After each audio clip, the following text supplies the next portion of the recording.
Sinabi na nga ni Jamila kay Teresa ang totoo niyang nararamdaman para kay Marcos na hanggang ngayon galit pa rin siya nito at hindi niya alam kung paano niya mapapatawad si Marcos pagkatapos ng kanyang ginawa sa kanyang ama, pati sa mga kababaryo niya. Pero alam niya na dapat siya nito magpasalamat kay Marcos dahil iniligtas niya ang kanyang buhay. Sinabihan ni Teresa si Jamila na naintindihan niya ito. Lahat sila ay may misyon sa buhay. Sila ang kanilang misyon magligtas ng tao. Ang kanyang anak ang misyon nito ay gawin ang kanyang tungkulin. Nagkataon lang na yon ang misyon na binigay sa kanya noong panahon na yon. Pero naniniwala ang kanyang anak na may maling nangyari. Sigurado ang kanyang anak na may sumubotahe sa kanila kaya nagkagulo. Maniwala siya nito. Gusto ng kanyang anak ituwid ang kanyang pagkakamali. Pumasok naman sina Harna at Omar sa ospital para kumustahin ang kalagayan ni Jamila.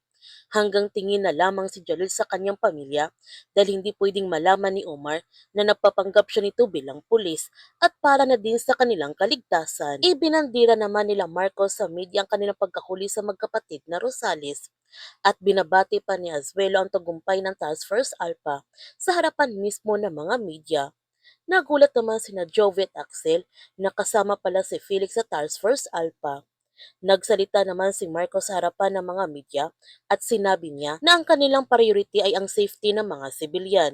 Naging matagumpay ang kanilang misyon dahil sa coordinated efforts ng buong team at sa ngayon, ligtas na ang lahat at nasa pangangalaga ng mga ito ng mga medical professionals. At sa Azuelo na ang bahalang sumagot sa iba pang katanungan ng mga reporter para sa TFE para na din magpakitang gilat sa media upang maging mabango na ulit ang kanyang pangalan. Ngunit habang nagsasalita si Azuelo, kumikilos naman ang sniper para patayin ang magkapatid na Rosales upang hindi ito kumanta sa TFE kung saan galing ang kanilang mga baril.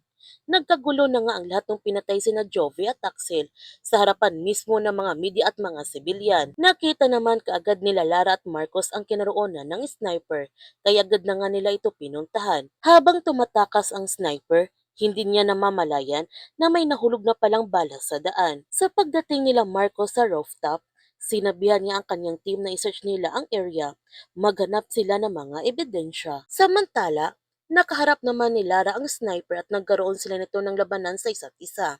Nung tinanggal ni Lara ang maskara, nagulat siya nito dahil tauhan ito ng kanyang ama-amahan.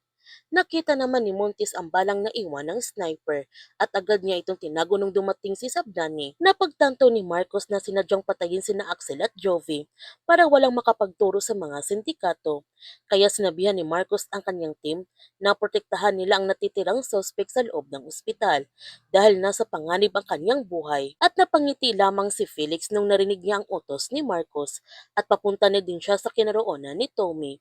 Sa kanyang pagdating doon, isang matamis na ngiti lamang ang kanyang ipinakita kay Tommy na siyang ikinatakot ng gusto ni Tommy at umalis na din si Felix at sinabihan niya si Marcos na secure na ang suspect. Ngunit inagaw ni Tommy ang baril ng pulis para magpakamatay siya nito at nung narinig ni Felix ang putok ng baril, napangiti lamang siya. Sa pagdating ni Marcos sa kinaroonan ni Tommy, hindi siya makapaniwala sa ginawa ni Tommy. Habang si Lara, hindi na nga niya masikmura ang mga ginagawa ng kanyang ama-amahan.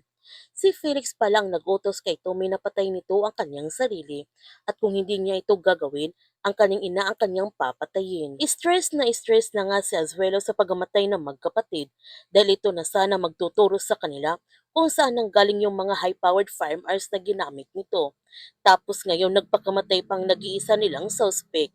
Sinabihan ni Marcos si Azuelo na ang ibig sabihin nun, mas takot sila sa sindikato kaysa sa kanila. Humihingi naman ng sorry si Lara kay Azuelo dahil hindi niya alam kung paano ito nangyari.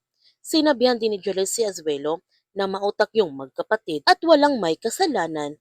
Ang galit na sabi ni Azuelo na hindi dapat ang mga sindikato lamang ang magagaling, dapat sila ang magagaling nito. Sinabihan ni Suarez si Azuelo na sana kasi hindi niya muna pinarada sa mga reporter ang magkapatid. Hindi ba siya nagtataka? Sunod-sunod na ang kanilang palpak. Pinagtatawanan na nga sila ng publiko. Tapos lahat ng pinaghihirapan nila, lagi pang napupunta sa wala. Dahil lang ba nasira yung TFE? Namatayan sila ng mga kaibigan. Napalitan na nga nila ito. Pero bakit ganito pa rin? Pinatigil naman ni Marcos si Suarez at baka masuspendido pa ito sa kanyang mga sasabi kay Azuelo. Ang sabi pa ni Felix na makaganti rin sila sa mga sindikato at mapupuruhan din nila ito. Magkakampi pala sina Montes at Felix. Ibinigay na nga ni Montes kay Felix ang balang na iwan ng sniper at nagtanong siya nito kay Felix bakit ba pinatay ang leader ng mga holdupper. Ano ba talaga ang nangyayari? Pero pinagalitan lamang siya ni Felix at sinabihan siya nito na huwag itong makialam. Pinagpipistahan na naman sa media ang Enlia at SID. Binabatikos pa sila ngayon ng mga netizens na siyang ikinainis ng gusto ni Azuelo.